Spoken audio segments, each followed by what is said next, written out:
We are live. It's your boy, Leel, and live from the S.STREET Media headquarters brings you a brand new episode of the Leel Show, where I, as usual, give my unique takes on the latest news and sports going on around the world in pop culture. So subscribe to my channel at Leel Sports. Once again, at Leel Sports.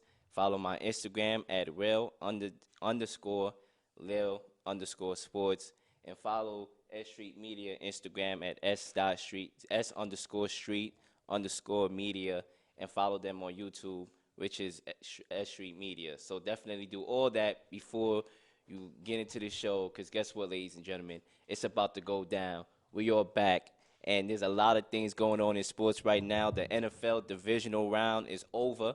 The conference championship games are set, and I will give my reactions to the games this past Saturday and Sunday, while giving you my predictions later on in the show for the conference title game. I will give my predictions for the Pacquiao and Broner fight this Saturday at the MGM Grand Arena. Are you ready to rumble? I sure am. I'm going to give you my unique takes on the other topics I'm going to talk about also. So, ladies and gentlemen, for those of y'all basketball fans, don't worry. Soon as football season is over, I'm going to get in depth with the basketball. Trust me, I will do just that. But right now, without further ado, it's time for my opening statement. So y'all know how I do and y'all know how I rock. Ladies and gentlemen, I'm here to tell y'all that the game changes over time. Technology has changed drastically. We went from Blackberries to psychics to the iPhone. Hip-hop, the golden age, with great lyricists, has changed. We went from Big L, LL Cool G Rap, KRS-One, Biggie Smalls, Nas, Big Daddy Kane, to mumble rappers like Lil Yachty, Lil Uzi Vert, Young Thug, 21 Savage, etc.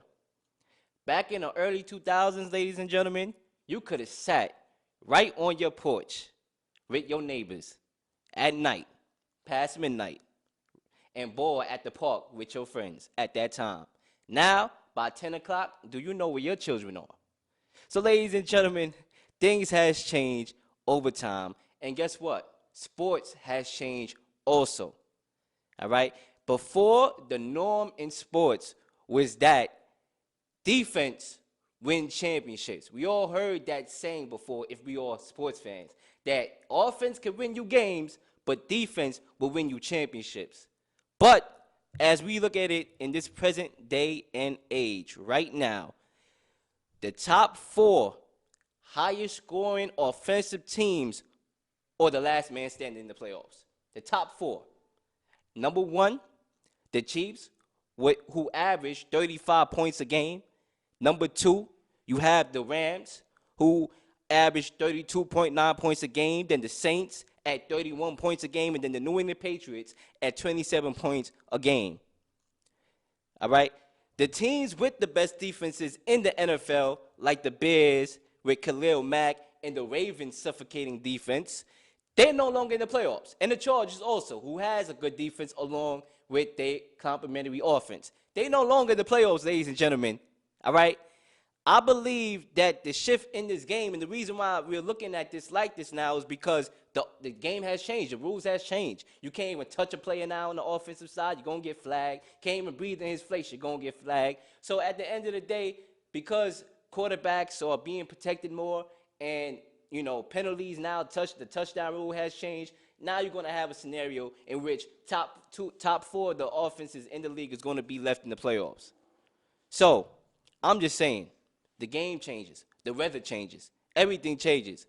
Whether it's for the good, the greater good, I don't know. That's up for you to decide, ladies and gentlemen. So without further ado, it's time to get into the heart of this show with my NFL reactions for this past weekend, the divisional round, which is known as the best weekend in sports, the best weekend in football, rather. So the first game I'm going to start off with is the New Orleans Saints, who came back from a 14-point deficit to beat the Philadelphia Eagles 20-14. Now, when I first saw the game and I seen Nick Foles and, you know, how he led a beautiful drive and they went up 14-0, I was like, okay, we may have an upset lingering in the air right now. All right, the Saints is down 14-0, and guess what? They need a daggone hero. And I'm like, who could this hero be for the Saints? Because I know Drew Brees is not going to go out like that. I know Drew Brees. Listen, Drew Brees is right up there with the Bradys and the Rodgers. Drew Brees is not going to sit that easily. All right, so I knew when the game was 14-0, I said, you know, who's going to be the hero? It got to be somebody, because the Saints is not going to lose like that in the Superdome. So what ended up happening was they got gutsy. Sean Payton, you know, gutsy decision to go for a fake punt and backed up in their own backyard. Not a lot of coaches would do that, but I wasn't surprised because we see a lot of coaches in the league who is really aggressive, and we seen that in full force this year. So he went with the gutsy play. He got the first down, and it was pivotal in the game.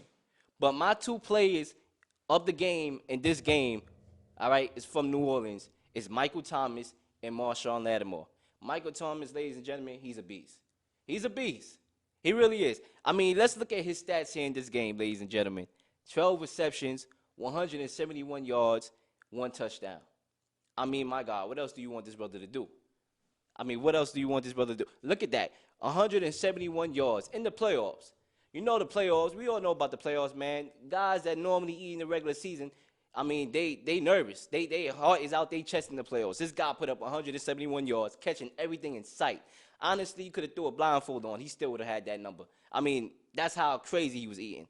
Marshawn Lattimore needs to get some love in this too, because he had the key interception on that deep ball that Mick Foles threw, in which he caught that ball and was an excellent athletic interception right there.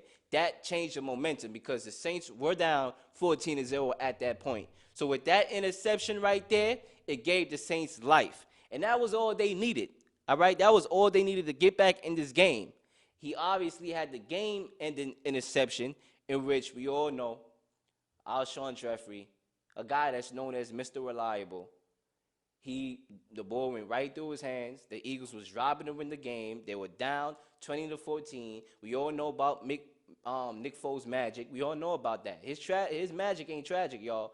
He normally, you know, when he has the ball last, he do something with it, all right? It's just something about Nick Foles and the aura about this cat that he's calm as a cucumber when it comes down to the fourth quarter and making that play. And I said to myself, because the Saints had an opportunity at 20-14 to kick a field goal to extend the lead and make it harder for the Eagles to score twice. But when they missed that field goal, I was there in my room sitting and talking to myself like, damn, the Saints might not catch a break this year again. Because we all know about the miracle in Minnesota in which that heartbreaking loss. We already know about that. So I saw when he missed the field goal, this cat missed the field goal, I was saying to myself, those are my words. And then Eagles had the ball, Mick Foles was driving, and it looked like the Eagles was going to steal one on the road in the Superdome. But fundamental football plays, ladies and gentlemen, fundamental football plays, all right? The easiest plays when it comes to the playoffs, it seems like it's the hardest plays. The catch a football that you normally catch 10 times out of 10. All right, the percentage is high for you to catch that daggone football. Now, I know this brother was playing with some cracked ribs, but guess what? You on the Real Leel show now. There's no excuses over here, ladies and gentlemen. I don't care if this brother was playing with no arm. If you wasn't healthy, you shouldn't have been on that daggone football field. I don't want to hear nothing about no cracked ribs. I don't want to hear nothing about no missing finger. I don't want to hear it at all. You was on the football field. You had a chance to make the play, and the ball went right through your hands, and Marshawn Lattimore, it was just like God just sent him the football. There you go, brother. Make something with it. You're the hero now. And guess what? He caught the interception. And guess what? The Saints is over there marching in. That's exactly what they're doing. Marching in. Marching into the daggone NFC Championship game. So, Marshawn Lattimore interception. And I'm pretty sure, I'm surprised, actually, that the Eagles, you know about that fan base. They call it the city of brotherly love, even though they show everything but love. All right? They fan base is crazy. All right? Listen, if you wore a Cowboys jersey to that stadium, you probably get thrown out the daggone stadium. I mean, I don't know what's brotherly love about that. But I'm surprised the Eagles did not take that loss to heart. I'm surprised they're not over there protesting right now. I'm surprised. They literally took it, you know, like, okay, All right. All right, Alshon Jeffrey, drop the boys. It's okay, my brother. It's okay. I'm surprised at that. Maybe because they fresh off a Super Bowl, why they like, okay. But I bet you $100. Matter of fact, let's go 200. We at an auction right now. Let's go 300. No, no, no. Let's go 400, 500. I bet you $500 right now that if the Eagles did not win that Super Bowl last year and that drop happened, oh yeah, this brother, he would have had to daggone get his phone. So he probably had to change his phone number or go overseas. Because they would have been looking for this brother. All right, they probably would have been throwing mad Philly cheesesteaks at this brother. All right, that's how it would have been if the Eagles wasn't fresh over Super Bowl. But obviously they won last year, and that's why there is no backlash in regards to Alshon Jeffrey dropping the pivotal pass right there. So the Eagles lost that game. The Saints won 20-14, and now we go on to the next game. The Rams, like we're going to stay in the NFC before we get to the AFC. The Rams defeated the Cowboys 30-22. Did we forget about the Rams, ladies and gentlemen? Because it seemed like we did. It seems like a lot of people, including myself, I'm always going, listen, I'm an honest cat, all right? When I'm wrong, I'm wrong. I'll sing the daggone song. All right? The Cowboys, I thought that they had the best chance to win this game. You know, we all, as a collective fan base that chose the Cowboys, we slept on the Rams. The Rams was hot this year. They went into a little slump. Their defense was non-existent. So it was like, all right, the Cowboys has the most momentum entering the playoffs. And they running game, Zeke the Freak, Dak Prescott, they defensive line. We just overlooked the Rams. We forgot about them.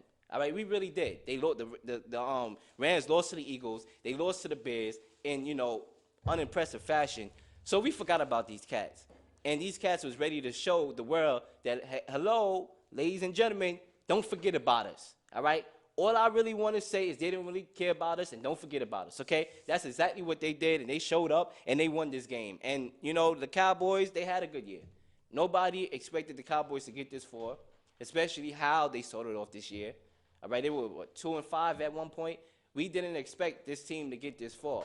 So, credit goes out to the Cowboys. You know what I'm saying? Sometimes you're just not meant to be there. And sometimes, like, for example, you play with Father Time when you're an athlete. You play with certain things. You ever saw the Final Destination movie? You play with that. Sometimes you able to extend over your limit, and that's what the Cowboys did. They wasn't supposed to be here, ladies and gentlemen. They wasn't even supposed to be in the daggone playoffs. But they changed their fortune. They wrote their own destiny, and they got to the NFC Championship game, and they got exposed.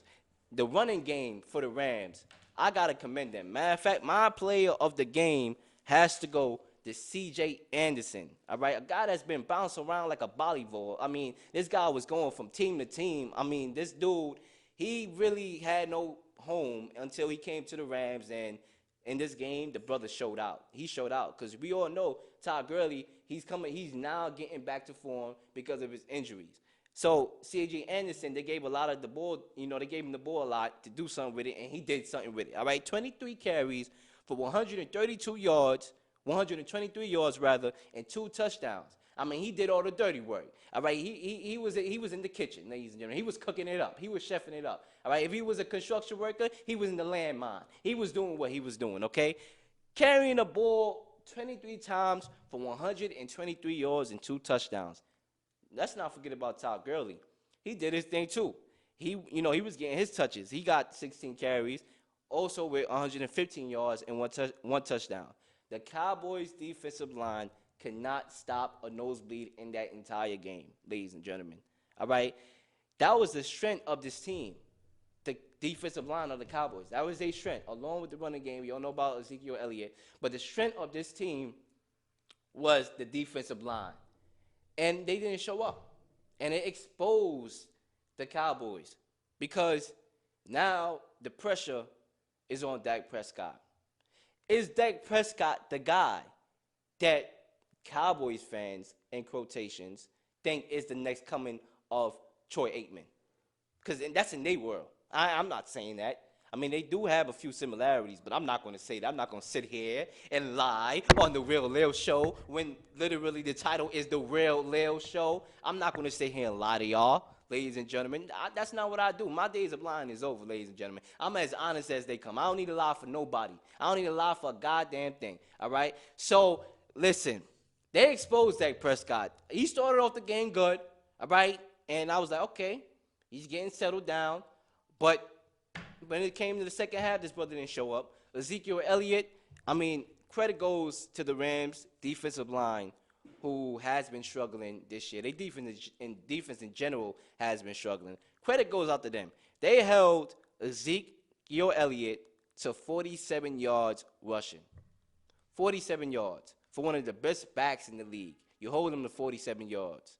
That's how you beat the daggone Cowboys, ladies and gentlemen. That's how you beat the how about them losers. All right? That's how you beat them, ladies and gentlemen. Right there. Holding Zeke to 47 yards, because guess what? Dak Prescott, he's a system guy. All right? When Ezekiel Elliott is running the ball and he's getting him looks, play action, get the ball out in space, that's when Dak Prescott can eat you. But guess what? When you hold Ezekiel Elliott to 47 yards, that's exactly how you beat the Cowboys.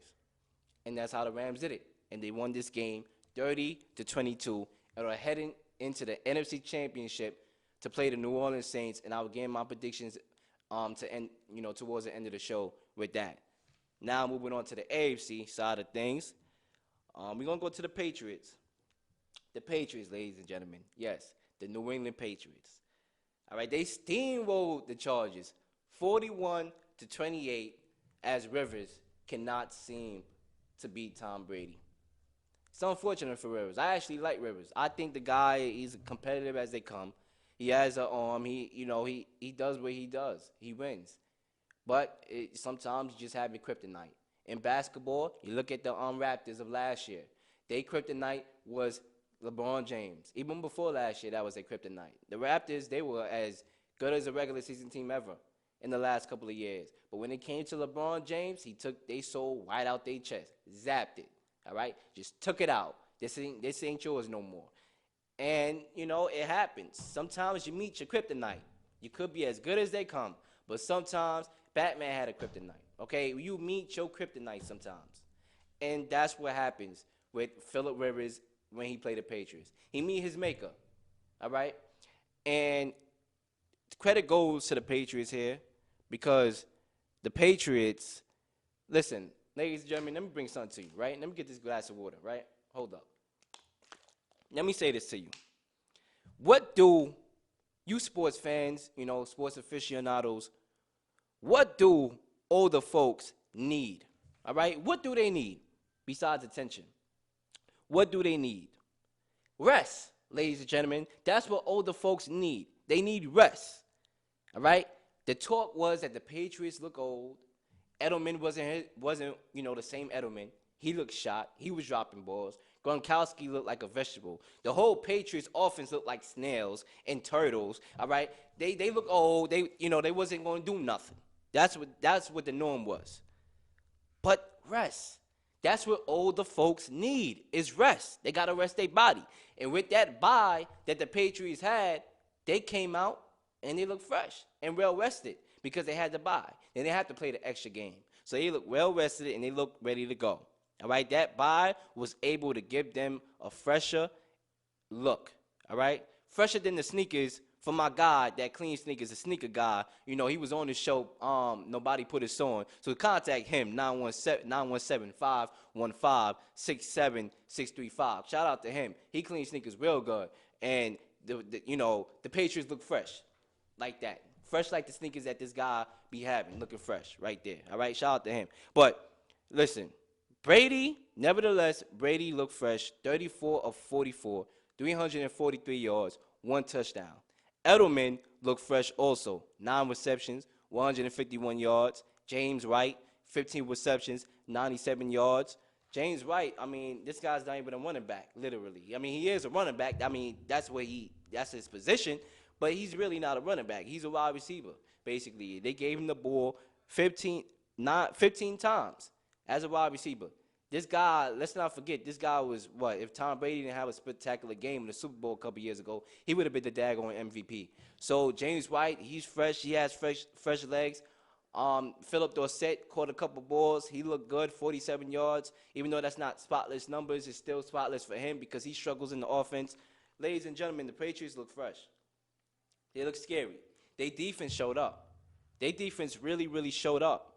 at all.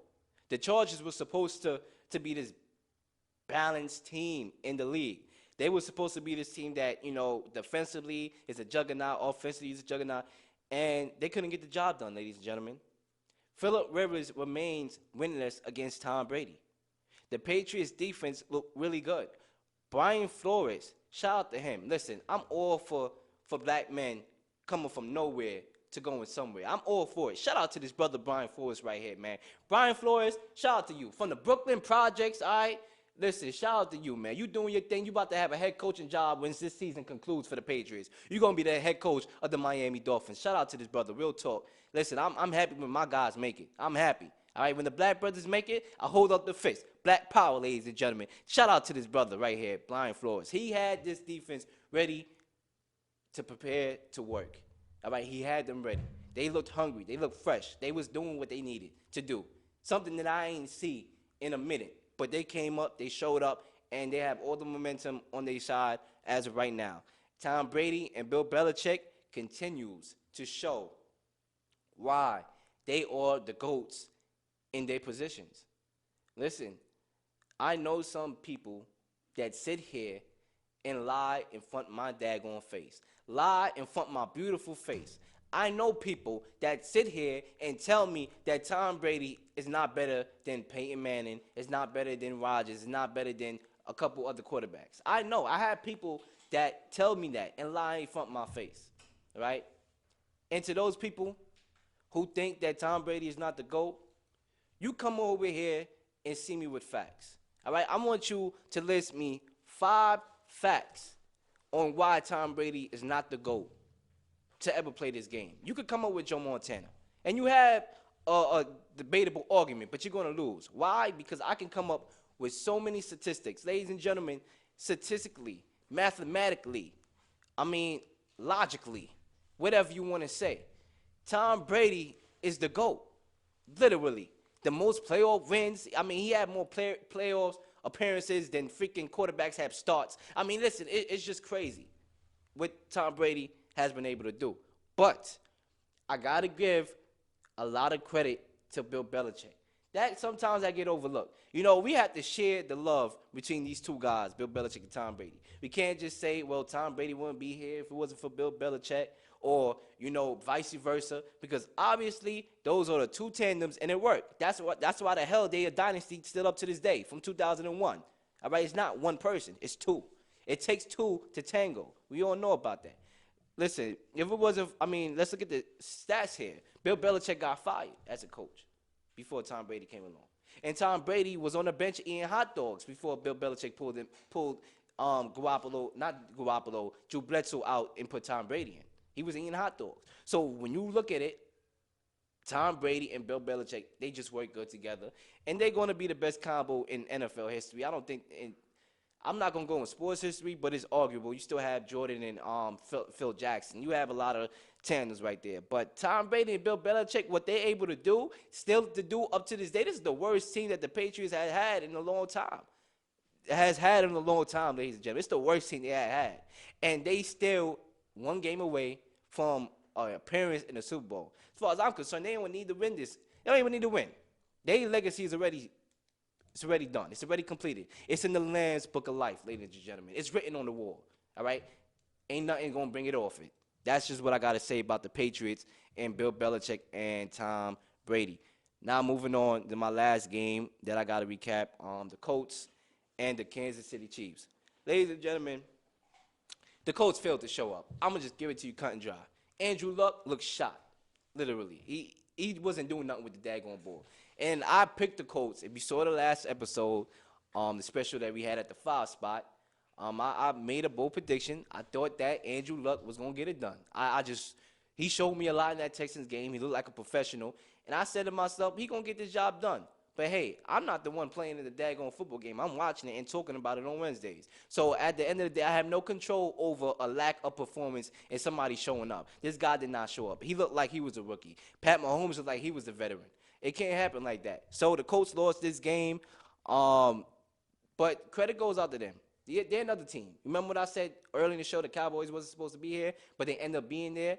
The Colts wasn't supposed to be there either. They started off the season 1-5. They made it. They did what they had to do. They went on the road against the Texans. They won that game. Now they had a logistic shot of getting to the AFC Championship game when we thought they was going to be on vacation. When we thought that, I mean, they're on vacation now, but we thought the vacation was going to come a little earlier. We thought that they was going to be picking high in the draft. But they did what they had to do, but they just didn't show up in the game. And the playoffs is a different animal. The Chiefs is a tough place to play, and they just wasn't ready. They just wasn't ready. The defense showed up for the Chiefs. Credit goes out to them. Their defense has struggled throughout the whole year. We all know about the high-flying offense. I don't even need to get into that right now. Their defense is what has been holding them back. Because the games that they lost against the Patriots, giving up 43, against the Rams, giving up 54, against the Seattle Seahawks, giving up 35, it has been, or 31 rather, something like that. It has been, terrible, disgusting to watch their defense. And if you're a defensive guy, you like defense, you don't like watching the Chiefs. You don't at all, because they're going to disappoint you every time, except for that game on Saturday in which they completely shut down Andrew Luck, and they showed up, and they did their thing, and they won this game. All right, and they won this game. So, ladies and gentlemen, all I got to say is buckle up. I mean, I told you already. Buckle up. Get ready for what's going to be a great ride. And the playoffs hasn't been, staggering. There's some good games. I personally think the best game that I saw for the playoffs so far was the Saints and the Eagles. But, but hey, at the end of the day, I'm pretty sure we're going to have a good conference championship game. And I'm going to get into my predictions on that later on in the show. But for right now, we're going to head over to our real or not real takes, all right, where I discuss pop culture and sports topics. And I read 7 statements or 5 statements. And if I agree with the statement, I go real. And if I disagree, I go not real, starting with number 1. Kyla Murray has declared for the NFL draft. Am I surprised about this? And I'm going to go with not real. I'm not surprised. I knew that he was going to declare for it. I mean, it's still not set in stone that he's going to be drafted because he had to declare for it in order for him to be able to have that leverage to choose between baseball and football. So I'm not surprised by it. I do think the cat is going to end up playing football. I just believe that there's going to be more money on the table, even though you have baseball teams trying to give him money in order for him not to go in the draft. Listen, football is where it's at. I think that he loves the game of football, and he's going to be drafted high. He's going to be drafted in the first round, ladies and gentlemen. Might be a top 10 pick, who knows. But, yes, I'm not surprised at all. I'm going to go with not real. At number 2, Clint Capela is going to be out 4 to 6 weeks for a thumb injury. Is this significant? And, yes, I'm going to go with real because he's a beast on the boards, ladies and gentlemen. Him and Harden, those two, they be tangling. Harden always gave him the ball right up there for him to be able to do his little dunks and his little whatever, it is Capela does and the moves that he's able to make. And, he gets rebounds. He had like 20 rebounds or something like that a couple games ago. So he is a beast on the boards. And for a decimated Rockets team without the services of CP3, Eric Gordon injured, they need Clint Capela. They need everything they could get because right now James Harden is doing all the work. All right, he's putting up 50 a game right now, and he's doing all the work. So you don't want to lose Capela. So I think it's a little bit significant. I won't say it's the end of the world, the end of the season because CP3 will be coming back soon, but it's pretty significant, especially when you go against those top heavy opponents. I would have to look at their schedule in order to, for me to come up with a definitive answer. But for right now, I'm going to go with real. It's pretty significant. At number 3, Tom Brady. We back at Tom Brady real quick. Tom Brady, inspired by 50 Cent, puts up the song Many Men on his new hype video to let people know that the Patriots ain't died yet. So after the win, Tom Brady, he always dropped those hype videos. He always have his songs on it, and he dropped Many Men on it. And, yes, was this the right song? Yeah, it was the right song. You know what I'm saying? I think so. I mean, what else song you could use? I mean, there's a lot of songs. But Many Men, I mean, trust me, there's a lot of haters out here. We all have haters, ladies and gentlemen. Listen, there's a saying, I mean, you ain't make it until you have haters. That's just the reality of life. When they see you doing good, they want a piece of the pie. So, yes, Many Men. Yes, I'm going to go with real. At number 4, Antonio Brown, AB, removes the Steelers from his Twitter bio. Is this a sign that he's done with the Steelers? Ladies and gentlemen, I think he's done with the Steelers. I'm going to go real. I mean, there's a lot of signs before that. I don't believe this particular sign has anything to do with anything. It's just fuel to the fire. But yes, I mean, what I talked about a couple episodes ago on this show, all right, about AB being a diva. The brother is a diva. He's a diva. You too good for me, all right? I'm too good for you, rather, all right? I'm too good to have you on my page, all right? I look myself in the mirror every day. I realize how good I am, how talented I am. You need me. That's what AB is like. He's a diva. He's a diva. What else picture can you paint? He's a diva. So according to him, the Steelers, they nothing on his level. They're not so good, basically. All right? He's too good to have them in his bio. Moving all the pictures and all that.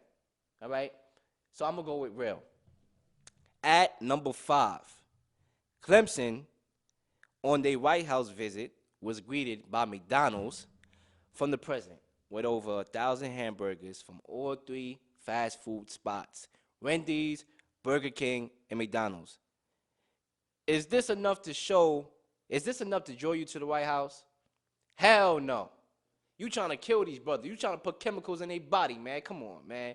Come on, really? All right, 1,000 hamburgers from McDonald's already. You really trying to, you must be rooting for Alabama because you trying to get rid of them real quick, ladies and gentlemen. I know the government shut down and all that, still shut down, but damn, McDonald's, trust me, you could do way better than daggone McDonald's. Come on, not real. At number 6, R. Kelly. R. Kelly, here we go. If R. Kelly, unlike you never heard this brother before. I mean, we been hearing about this brother for the last couple of weeks at an alarming rate, all right? And guess what? You're going to hear about him probably for the last time on my daggone show unless something dramatic happens, right? Like he get arrested or he finally goes to jail and do the time that this brother actually deserves to do. But, ladies and gentlemen, hey, it is a question. It is pop culture. R. Kelly has been experiencing panic attacks as, he checked in the hospital after the Lifetime documentary Surviving R. Kelly dropped. Am I surprised? No, I'm not surprised at all. I mean, at the end of the day, man, what goes on in the dark got to come to light. Brother knows his time is ticking. His time is ticking. He knows, man. He knows. I'm not surprised at all. As far as I'm concerned, he can panic attack all he wants. Because guess what? What he going to have to do is panic when his behind is in that jail cell and there's going to be guys coming after his ass. That's what he going to have to panic for. I'm going to go with daggone real. I ain't daggone surprised, please. At number 7, Michael Jackson is about to have a documentary also released on his allegations of pedophilia drop very soon. Is this necessary, ladies and gentlemen? Listen, I'm all about, stuff done in the dark coming to light. I'm all about that, ladies and gentlemen. I'm all about what, just looking out for, kids and women and all that stuff. I'm all for it, all right? But the brother is dead, literally. You expect this brother to rise from his grave and come to court or whatever, moonwalk over there, all right? Listen, the brother is dead. Let the brother's soul rest. Listen, I don't like criticizing the dead, all right? I really don't. I don't care who you are. You could be Adolf Hitler for all I care. The brother dead, all right? It's over. It's done. I don't understand the point of these new documentaries coming. Dag, it seems like, listen, ladies and gentlemen, I'm as straight up as they come. All right, Bill Cosby, R. Kelly. Who else they gonna get? Jesus? Damn. I mean, I won't be surprised. They're coming at all these guys now. I mean, it's ridiculous. I won't be surprised if Moses get a documentary. I won't be surprised if Noah get a documentary. I won't be surprised if Jesus do too. I mean, it's crazy now. Now I was getting to a point where I'm just like, why now? Half of these dudes is dead. Why now? Half of these dudes is out of old age in Bill Cosby or dead. I mean, Bill Cosby, got about 20-something years left or less than that? I mean, come on. I just don't understand it. So I'm going to go with not real. This ain't necessary, ladies and gentlemen. But those are your real or not real takes. And we're going to go into a little NBA before we get into our boxing predictions. The Nets defeated the Celtics 109-102 yesterday. Is this bad Celtics or good Nets? And I'm gonna go with I think it's a combination of both. I think it's a combination of both. Because the Celtics, obviously, sometimes when you have high expectations put on you, He can't live up to it. It's something called pressure. It happens. It's natural. We dealing with humans, not robots. It's pressure. They was picked from the end of the season. All right, once the clock hit 0, and that was it. There was no more basketball. They was picked to go to the finals. So there's so much expectations, placed on this team, and they seem like they can't live up with it. All right, they have so much talent, and it feels like they gotta get it together. They might have to make some trades. Because there's too much talent on the roster. You're dealing with egos, you're dealing with personalities, you see Jaylen Brown and Marcus Smart over there on the bench looking like they're ready to fight. I mean, they got to get it together. It's too much talent. I knew this was going to be the problem. A lot of people will say, well, this is a good problem to have. You have talented roster. You have guys that are on the bench that can start. That's a good problem to have, wouldn't it? Instead of having no talent. But at the end of the day, if you can't get it together, how good does it do for you if you cannot get it together? They still got time. The All-Star game is on its way. So, after the All-Star weekend is over, that's when the real season begins. That's the norm, right? So they're going to have to get it together. But I do believe that this game was a combination of bad Celtics. They were down over double digits in this game. And the Nets are a pretty good team. Let's actually address that. I'm not going to go too deep in the Celtics. The Nets are a pretty good team this year. If you look at them, they're not that bad. They're close to 500 right now. All right? And D'Angelo Russell, this cat right here, D'Angelo Russell, had himself a game in that game. This brother had himself a season. I do believe that this guy's a talented cat. And the Lakers, I'm going to throw something at y'all, sports fans, right? I like to store up the controversy. You get what I'm saying? That's what I like to do. So let me give you this. I want to know y'all opinion, and I'm going to drop a poll after the show. Who do y'all think is really better, right? I know y'all probably like, oh, it's no question. But you look at the Lakers. Before Lonzo Ball came over there, we all know D'Angelo Russell was over there. But offensively, is there a legitimate argument that D'Angelo Russell is possibly better than Lonzo Ball? Ladies and gentlemen, I think there's an argument. I know y'all probably like, oh, what are you? Look at Lonzo Ball. I mean, he's a talented guy. And I do believe when it's all said and done, he's probably going to be better than D'Angelo Russell. But as of right now, I'm a stats guy. I'm not all about the hype. All right? I'm not face valued. All right? I don't go over face value. I go with the stats. The stats is what matters, ladies and gentlemen. And based on these stats that I see, I got to go with D'Angelo Russell. I think this guy is doing more better than Lonzo Ball. That's just my personal opinion. But hey, we can agree to disagree. We sports fans, we disagree a lot. We have our team, we have our fan bases, So we could disagree, but that's my personal opinion. But nevertheless, D'Angelo Russell had himself a game, posting up 34 points.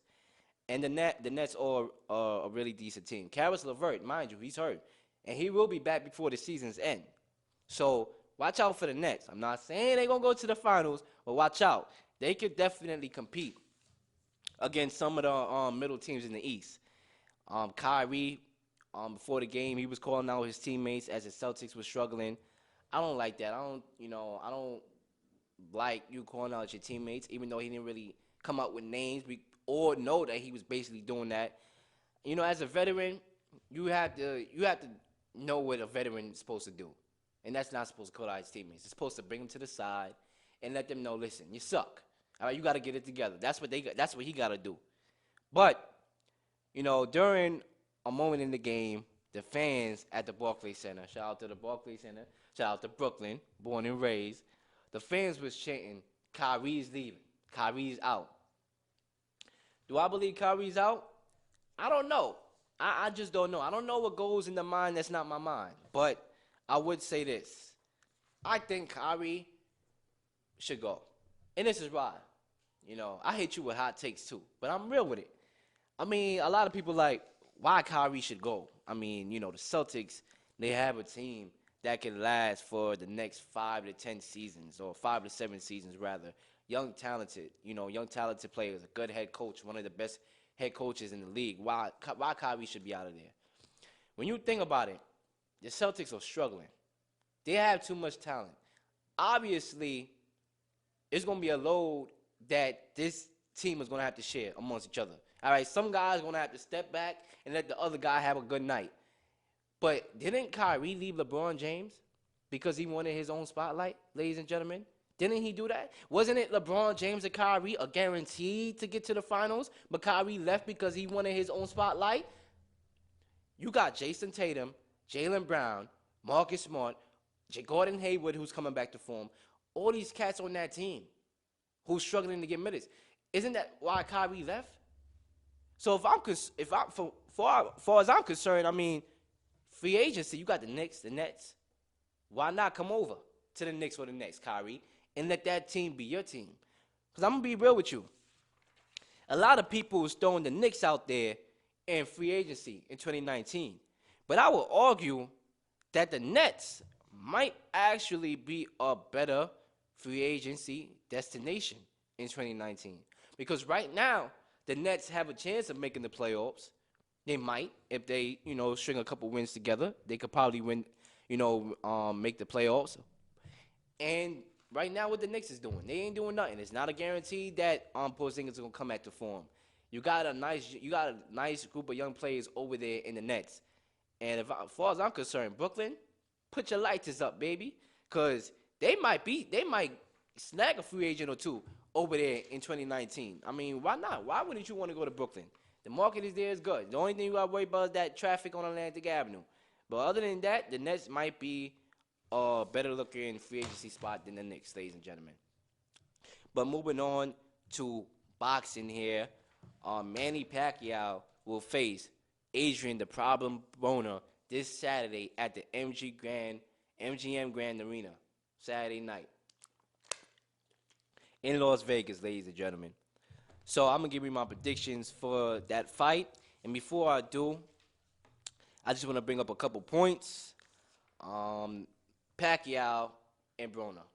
Listen, this fight could go either way. I believe this is up in the air, 50-50 fight, because I do believe that both of these guys is talented. All right?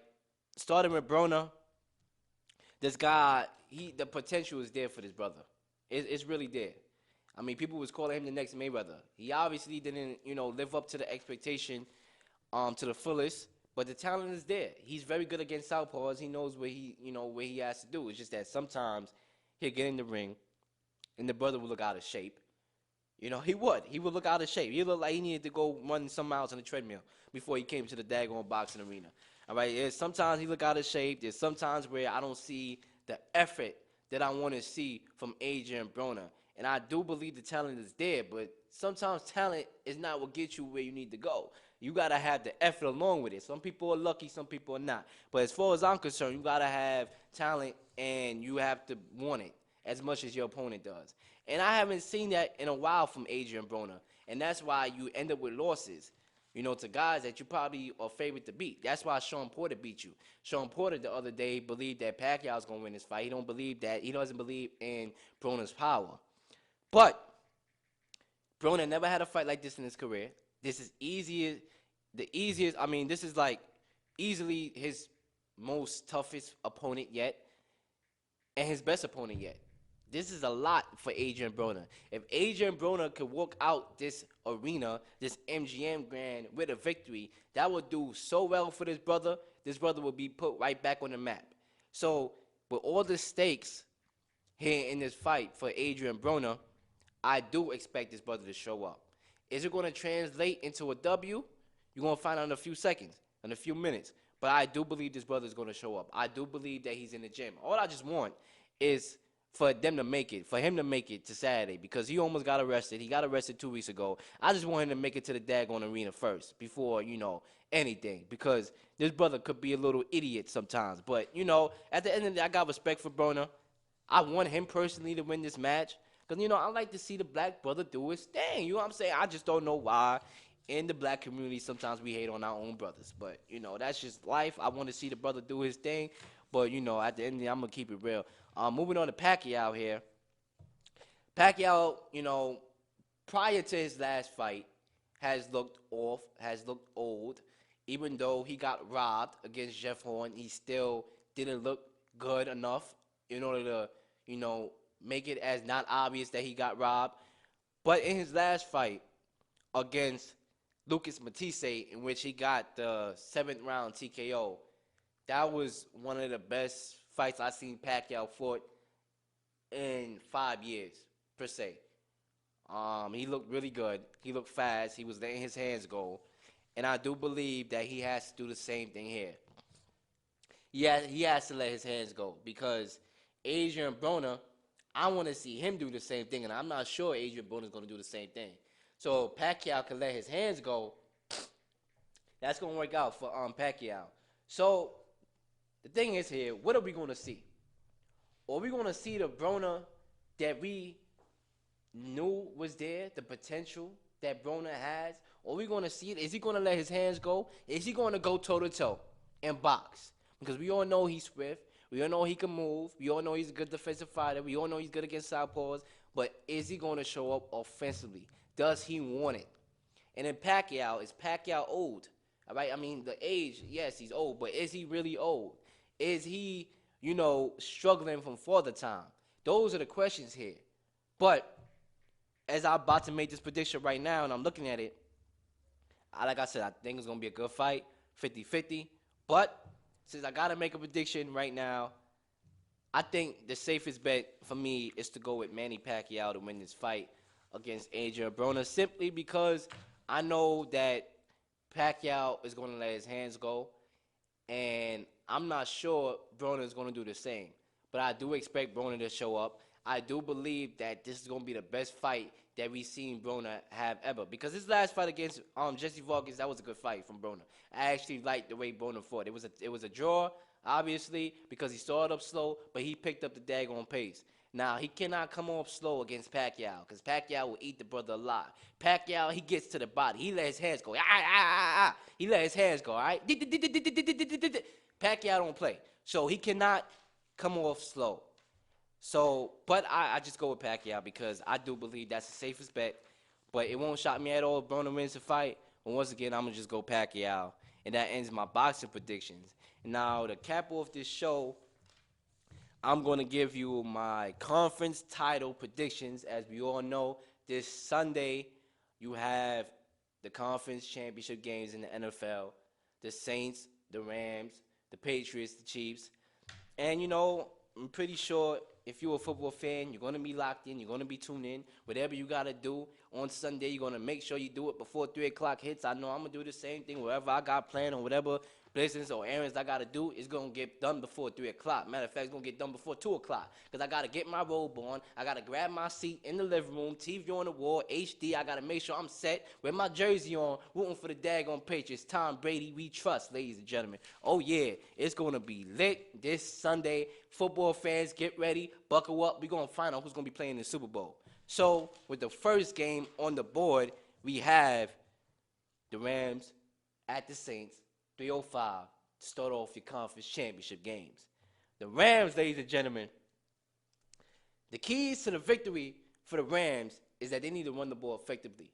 You saw what they did against the Dallas Cowboys. They ran the ball spontaneous. I mean, they couldn't have done a better job winning that daggone football against the Cowboys. They need to bring that to the Superdome. Because one thing you want to do in that Superdome is keep Drew Brees off the football field. All right, you run the ball, obviously the clock goes away, and you keep Drew Brees on the bench waiting for his chance to get on the court. All right? That's what the Rams want to do. They want to win that football with C.J. Anderson and Todd Gurley to keep the pace, to, manage the time, and keep Drew Brees in a high-potent offense on the bench. Another thing is, too, all right, Aqib Talib, no stupid penalties. All right, Aqib Talib, no stupid penalties.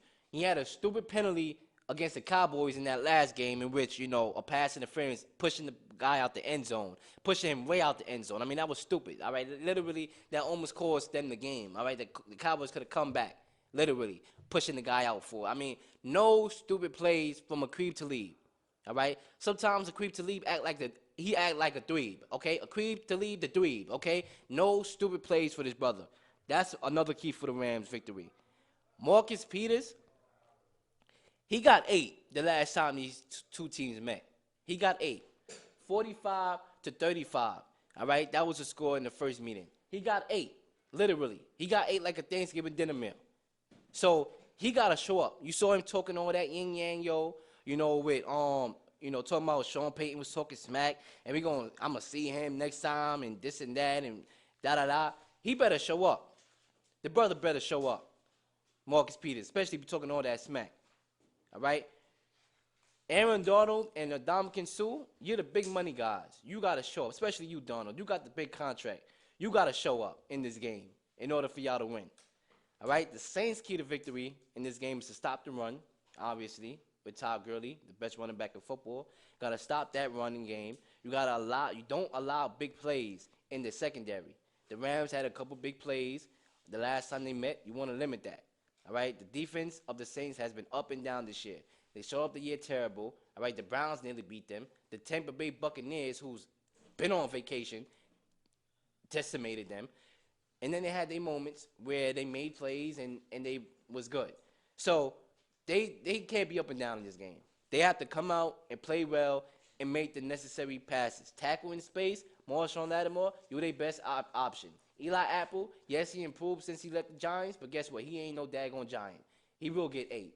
So they got to do what they got to do. So the Chiefs, well, before I get into the Chiefs, I'm going to give you my predictions with the Rams and the Saints. Listen, this is a 50-50 game. On my other radio show with Mike, we made our predictions to start the year on our first episode. And pretty much, I had a guess. It was all three of us. Outside of my stupid behind that picked the Atlanta Falcons to go to the daggone Super Bowl. They didn't even make the daggone playoffs. It got me looking bad. The two other guys, Mike and Jake, who was my co-host, picked the Saints and the Rams to represent the Super Bowl. The Saints and the Rams are playing in this daggone football game. So we pretty much knew. I had a caller that called up the show, a townie, and another cat who's probably, I don't know what it was, but, he said the Rams was going to win 4 straight Super Bowl. I don't see that, but, you got a right to your opinion. But, ladies and gentlemen, it's a 50-50 game. The Rams and the Saints played each other this year. It was 45-35. The Rams did look better in the second half. Like I said, I got to make a prediction right now, but I'm going to go with the Saints. Listen, my playoff predictions has been terrible this year. All right, there was one year where I actually predicted the whole playoffs into the Super Bowl, and I actually was like 9-0. But so far, I'm not having that good luck right now. I think I'm like 2-4 or something like that, or something to that degree. So I have to go with the best bet. Probably if my record wasn't that bad, I would have went the Rams to win this game because I just think that, they being overlooked, they're the underdog, and I like them. Jared Goff is a nice quarterback. You got the running game. You got Brandon Cooks that can stretch the football field. You got talent. You got Reynolds. You got a lot of cats. The Saints is one-dimensional with the wide receivers. They only got Thomas. Ted Ginn Jr. is not a legitimate, wide receiver. He couldn't even catch the ball in Carolina. But he is fast, and it works in the Drew Brees offense. So technically, the Rams do got a better team. But I'm just going to take the Saints in that Superdome, in that building, to win this game 35-31 in a close game. And the second game, to close out the show, the Patriots and the Chiefs, ladies and gentlemen. I mean, the best team in the NFL, obviously, is the Chiefs this year. But the best dynasty in probably sports, is the Patriots. And they're going to be playing each other in the second game. And this is another 50-50 game. This is another game in which these two teams played each other just like the Saints and Rams did. And it was 43-40. And the Patriots was home. Now, when I first initially, knew this game was going to be a lock and this was going to be the game, I said to myself, I don't know about the Patriots. I just don't know. I mean, that college-like atmosphere in Kansas City, that crowd, Pat Mahomes, that offense, Tyreek Hill, the half man, the half cheater, Travis Kelce. I mean, Andy Reid, I was like, I don't know. But then news from the weatherman came, right? The weatherman literally came to my door, knocked, and rang my doorbell while I was sitting, chilling. The weatherman came, rang my doorbell, and said, you know what, Jaleel? There's going to be an Arctic blast in this game. Temperatures is going to be under 10 degrees. So when the weatherman told me that, I said, okay, weatherman, peace out. I went upstairs, and I said, you know what? This actually favors the Patriots. Why? Because we all know that Tom Brady is good in bad weather. He is the best quarterback when it comes to snowy weather, when it comes to freezing cold temperatures. Why? Because he played at Michigan in college, and he played in Foxborough, 2 cold environments. Pat Mahomes, Texas Tech, Texas, nah. All they got is Bear over there. They don't got no bad brother like that. So I'm saying to myself, Arctic Blast, it's gonna be cold. Yes, yes, the Chiefs have home field advantage, but people gonna be so busy having their hands in their pocket, they really ain't gonna be able to clap it up. So I'm like, the Patriots and their experience, they have a chance to win this game. They really do. And I do believe that they're gonna have the best chance in the world. The Chiefs are a good team. Like I said, they played each other 43-40. I pretty much expected that this was gonna be the rematch, with a chance to go to the Super Bowl. The Patriots' key to victory is to not get behind by a lot. You're going up against a Chiefs offense that is spectacular, that is potent, that is powerful, that will have you down 21-0 before you even blink, before a fan even get into the seat. It's 21-0. It's about time to beat traffic. That's how crazy this Chiefs offense is. All right? So they don't want to get behind. All right? This is a fast offense in one of the hardest places, if not the hardest place to play in the NFL. We all know the Patriots a couple years ago in a Monday Night Football game went over there to the Chiefs and got stomped, all right, to the point where they questioned Bill Belichick's and Tom Brady's credibility. All right, that's how bad it was. So, ladies and gentlemen, they got to show up. They cannot get behind. The Patriots have to run the football with James White and Sony Michel. Sony Michel, I know you're a rookie, but don't play like a rookie. You need to run the football. All right, you need to run the football. The Chiefs' key to victory is to get pressure on Tom Brady. Jam the wide receivers on the line. Julian Edelman cannot create separation. He's a good wide receiver and all that, but he's not good with creating separation like that. If you jam him up the line, you're going to be able to stop him. Gronkowski is moving like a total vegetable right now. All you got to do is jam him up at the line because he can't even seem to get separation.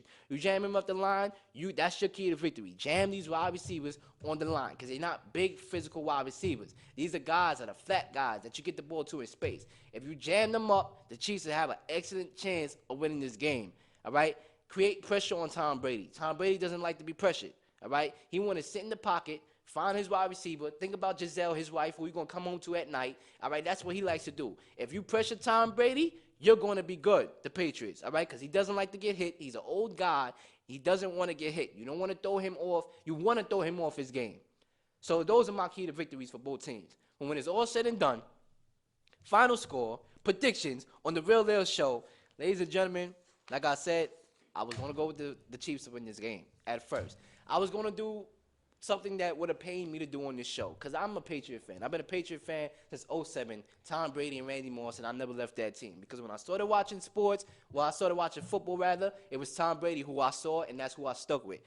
It was going to pay me to come up on this show and pick the Chiefs to win this game. So thank God that the weatherman came and rang my daggone doorbell and told me that there was going to be an Arctic blast. Because now I'm going with the Patriots, ladies and gentlemen. 27-24, and it's going to be Tom Brady versus Drew Brees, an epic Super Bowl showdown with two of the GOATs playing each other for the daggone Lombardi Trophy.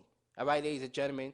So that concludes the show, the Real Leel Show, today's episode. Definitely subscribe to my YouTube channel at Real Leel Sports. Once again, at Real Leel Sports. One more time, at Real Leel Sports. Follow my Instagram at real_Leel_sports. S.STREET Media, S_STREET_media. Definitely follow them on YouTube. Subscribe. And ladies and gentlemen, be down for the ride. I'm out. One love.